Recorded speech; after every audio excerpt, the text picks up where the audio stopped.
دین متین پر عمل کرنا یہ ہمارے اور آپ کے لیے سب سے اہم ضرورت ہے۔ آج دنیا کے حالات تو ہماری نگاہوں کے سامنے ہیں، مگر تجزیہ اور تجربہ یہ ہے کہ گفتگو اگر سلیقے سے ہو، قرآن و حدیث کی روشنی میں ہو، لوگ عمومی طور پہ یہ کہہ دیتے ہیں کہ جہیز نہ لینا چاہیے، بیٹی کے حالات ایسے ہیں ویسے ہیں۔ حضور نے کس انداز سے اس احادیث تقریباً 57 احادیث کریمہ کو علامہ یوسن القویسی نے جو ہے اپنی ایک کتاب میں نقل کیا ہے کہ حضور پاک نے کس طرح جہیز سے منع کیا ہے۔ اگر قرآن و حدیث کی روشنی میں گفتگو ہو تو زبان کی تو نہیں مگر حدیث کی برسر سے گفتگو ضرور دل میں اثر پیدا ہو جاتی ہے۔ حضور علامہ رئیس القلم علامہ ارشد القادری کا ایک جملہ کوٹ کرنے لائق ہے جو ان کی صباح حیات میں لکھا گیا ہے۔ علامہ ارشد القادری سے کسی نے پوچھا تھا، آپ ہزاروں مدرسے بناتے ہیں، فائدہ کیا ہوتا ہے آپ کو؟ بچوں کے وہی حالات ہیں، بچے نہ پڑھ پاتے ہیں صحیح سے، نہ صحیح عالم بن پاتے ہیں، نہ صحیح حافظ بن پاتے ہیں، نہ صحیح قاری بن پاتے ہیں، کوئی 2 سال میں چھوڑ دیتا ہے، کوئی 3 سال میں چھوڑ دیتا ہے۔ رئیس القلم کا ایک جملہ میں دینا چاہتا ہوں حضرت علامہ ہاشم صاحب قبلہ کی اتنی اچھی گفتگو کے بعد کہ رئیس القلم نے کہا تھا کہ میں 1000 مدرسہ یہ سوچ کر کے تعمیر کرتا ہوں کہ ان 1000 مدرسے میں کوئی ایک نہ ایک حافظ ملت ضرور پیدا ہوگا، اس 1000 مدرسے میں کوئی نہ کوئی امام غزالی ضرور پیدا ہوگا، اس 1000 مدرسے میں کوئی نہ کوئی اپنے وقت کا مدبر اور محدث ضرور پیدا ہوگا۔ عزیزان ملت اسلامیہ، جلسے کا مقصد حضور کی دین کی نشر و اشاعت ہے۔ اگر صحیح سے استعمال کیا جائے تب،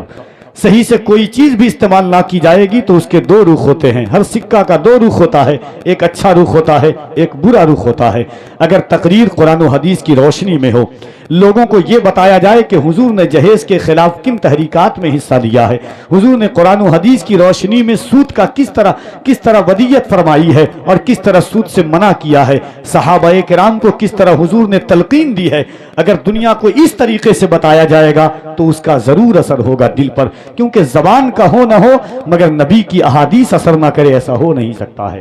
انشاءاللہ ابھی علامہ صادق حسین رضوی صاحب قبلہ کی گفتگو کریں گے، فیصلہ آپ کریں گے کہ اثر ہو رہا ہے کہ نہیں۔ علامہ حضرت علامہ سید امین القادری کی گفتگو سنیں گے، آپ کو خود فیصلہ کرنا ہوگا کہ اثر ہوتا ہے کہ نہیں۔ آج محبتوں کے ساتھ میں چاہتا ہوں کہ وقت کا صحیح استعمال کیا جائے، خواجہ کونین علیہ الصلوۃ والتسلیم کی بات کی جائے، حضور اکرم صلی اللہ علیہ وآلہ وسلم کے اس محفل کا نام عظمت قرآن و سنت کانفرنس ہے، یعنی قرآن کی عظمت سے لوگوں کو آشنا کرایا جائے، حضور کی سنت کریمہ سے لوگوں کو قریب کیا جائے۔ نعت کا 2 شعر پڑھتا ہوں کہ پیار سے بھرپور ہے عادت رسول اللہ کی، کہہ دیں سبحان اللہ، اور محبت سے کہہ دیجئے سبحان اللہ۔ دیکھیے جب ہم غریب ہوتے ہیں یا کسی پریشان حالی میں ہوتے ہیں، حضور کی ہر سنتیں ہمیں یاد آتی ہے، کبھی پلیٹ کو چاٹ کر کے کھانا، کبھی کھانے کے بعد میٹھا کھانا یا نمکین کھانا، گھر میں داہنا قدم داخل کرنا، یہ تمام سنتیں یاد ہوتی ہے، سنے ہوتے ہیں کبھی نہ کبھی، مگر ایک سنت جب بھوک کی حالت میں رہیے گا تو ایک سنت یاد کیجئے گا۔ 4 مصرع پڑھتا ہوں کہ پیار سے بھرپور ہے عادت رسول اللہ کی، آئیے اپناتے ہیں سیرت رسول اللہ کی، سنتیں ہیں یاد ہم کو صرف دسترخوان پر، پیٹ پر پتھر بھی ہے سنت رسول اللہ کی، سنتیں ہیں یاد ہم کو صرف دسترخوان پر، پیٹ پر پتھر بھی ہے سنت رسول اللہ کی۔ خیال گنبد خضرا تیرے قربان ہو جاؤں، خیال گنبد خضرا تیرے قربان ہو جاؤں، تصور میں مدینے کی طرف میں جا رہا ہوں میں،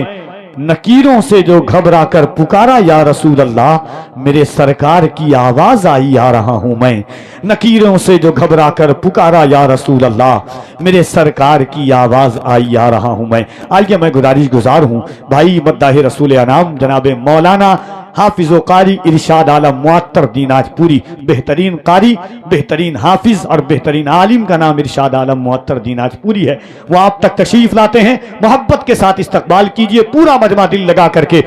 NRC آیا ہم نے کہا ہمارے سروے کی بات کی تھی، سی اے لایا، ہمارے سروے کی بات کی، ظالم تو نے غلط جگہ انگلی کر دی ہے، یاد رکھنا تمہاری نسلوں کا سروے غریب نواز کروا دیں گے۔ لوگ کہتے ہیں میں نے کہا تھا ہوشیار خبردار یہ جرت نہیں کرنا، ہوشیار خبردار یہ جرت نہیں کرنا، سلطان سے ٹکرانے کی ہمت نہیں کرنا، ہوشیار خبردار یہ جرت نہیں کرنا، سلطان سے ٹکرانے کی ہمت نہیں کرنا، زندہ ہے ابھی عظمت خواجہ کے نگہباں، اجمیر میں سروے کی حماقت نہیں کرنا۔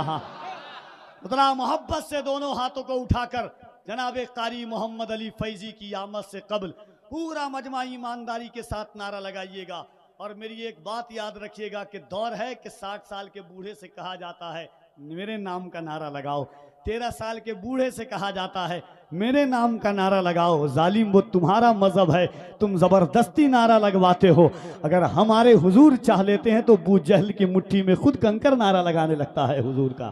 تو ذرا محبت سے پورا مجمع ایک بار اور ہاتھوں کو اٹھائیے اور قاری محمد علی فیضی کا استقبال کیجئے، دل لگا کر کے دونوں ہاتھوں کو اٹھا کر نعرہ تکبیر، نعرہ رسالت، مذہب اسلام، پیغمبر اسلام، عظمت اسلام، ان اشعار کے ساتھ کہ نعت نبی کی شوکت پر، نعت نبی کی شوکت پر، نعت نبی کی شوکت پر ہر دور میں نعرہ لگتا ہے، دہلی میں اگر کوئی نعت پڑھے لاہور میں نعرہ لگتا ہے۔ وسلم دائما ابدا علی حبیبک خیر الخلق کلہم مولایا صلی وسلم دائما ابدا علی حبیبک خیر الخلق کلہم مولایا صلی وسلم دائما ابدا علی حبیبک خیر الخلق کلہم۔ صبح طیبہ میں ہوئی بٹتا ہے باڑا نور کا، صدقہ لینے نور کا آیا ہے تارا نور کا، میں گدا تو بادشاہ بھر دے پیالہ نور کا، نور دن دونا تیرا دے ڈال صدقہ نور کا، چاند جھک جا تاج در، ہاں چاند جھک جا تاج در، انگلی اٹھاتے مہد میں، کیا ہی چلتا تھا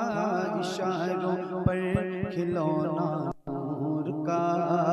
تیری نسل پاک میں ہے بچہ بچہ نور کا، تیری نسل پاک میں ہے بچہ بچہ نور کا،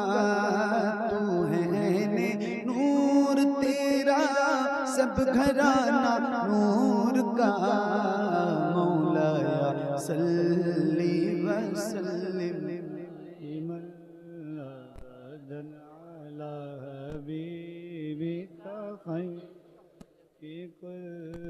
مل کے پڑھیے بلند آواز سے ایک ساتھ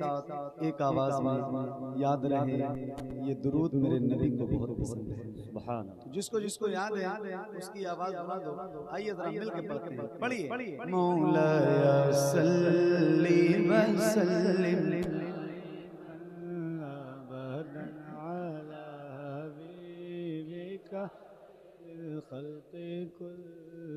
محمد سید الکونین والثقلین، محمد سید الکونین والثقلین والفریقین من عرب ومن عجم، مولایا صلی وسلم دائما ابدا علی حبیبک خیر الخلق کلہم، یا ربی بالمصطفى بالمصطفى بلغ مقاصدنا يا ربي بالمصطفى بلغ مقاصدنا واغفر لنا ما مضى يا واسع الكرم مولاي صل وسلم دائما ابدا على حبيبك خير الخلق كلهم على حبيبك خير الخلق كلهم على حبيبك خير الخلق كلهم